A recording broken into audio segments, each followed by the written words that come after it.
First, I thank God for the chance to be here and to serve.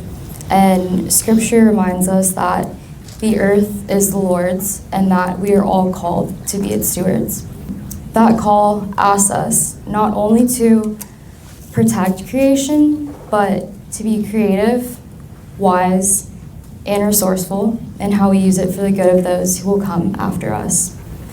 I want to thank Senator Jason Brdoeur for his admirable leadership and congratulate him on his role as President pro tempore of the Florida Senate, as well as a big thank you to our hosts and partners for bringing us together. It's truly a privilege to be here on Senator Brodeur's behalf. My name is Kathleen and I'm one of his legislative aides. I'm an economist focused on environmental, AI, and cybersecurity policy. I'm a first-generation American, a former chair of the American Conservation Coalition's Orlando branch and national ambassador, and a UCF alum. Go Knights. Charge on. I dream of charge on.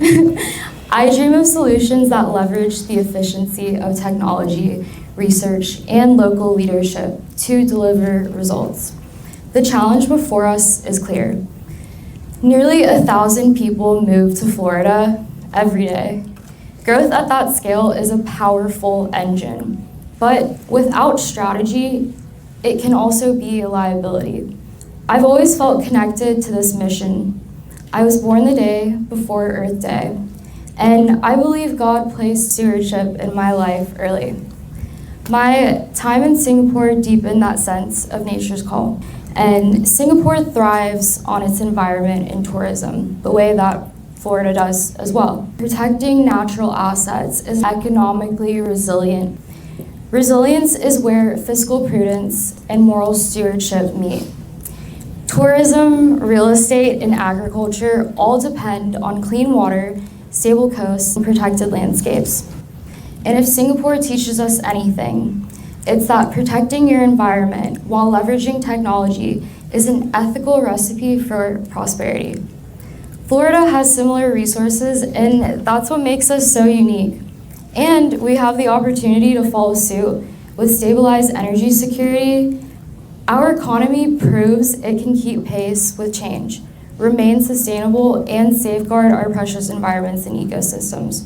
And we should, as Florida is known as the launchpad of America. President Theodore Roosevelt once said, "The nation behaves well if it treats the natural resources as assets, which it must turn over to the next generation, increase, and not impaired in value."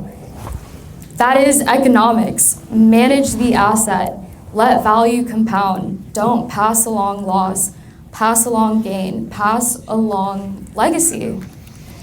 Our responsibility is to prioritize both the environment and the people it benefits, to honor those who came before so those who come after can thrive. The legislature has prioritized reliable and affordable energy, grid hardening, nuclear and hydrogen options, and assessments of both physical and cyber risk. Florida's approach is people first. We align environmental goals with economic reality and account for social marginal costs so families and businesses see real value. Florida's pipelines have the talent and entrepreneurial spirit to lead this market, and our workforce is ready.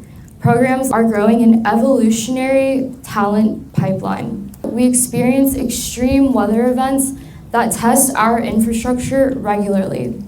This is why those who conduct research and their findings are indispensable. Florida is already a national solar leader, but leadership must be data-driven. When we champion robust data sets, we provide lawmakers the ability to make knowledgeable decisions. We can protect God's creation while building an economy that's more resilient, while protecting, empowering, and investing in Floridians.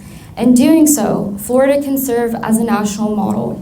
Thank you to Professor Nadia Ahmad, to the Sloan Foundation, to Barry University, and to all partner institutions.